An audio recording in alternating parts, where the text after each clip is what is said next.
底盤防鏽有咩作用，同埋咧就係點樣做先至會最佳嘅效果啦。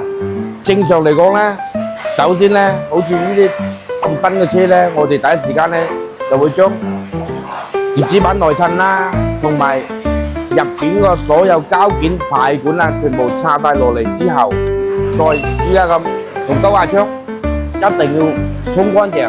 如果係有鏽嘅地方咧，我哋一定要用打零機幫佢打嗰啲鏽，先開始再噴先有用喎。唔係話一拆落嚟就係咁噴到去可以講話白費，因為佢有啲灰塵啦、有啲泥咧、有啲油漬咧，你噴到嘅又可以講話冇用嘅。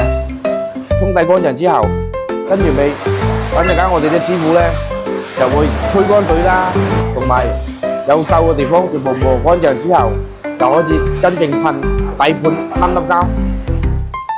一定要記得，唔好噴一浸啊！噴一浸先可以講話太薄啊冇用，最低要噴3浸。如果唔係嘅話就冇用啊！如果你架車仲未做底盤防鏽嘅，隨時過嚟野馬123店揾我9爺，幫你做個真正嘅底盤防鏽。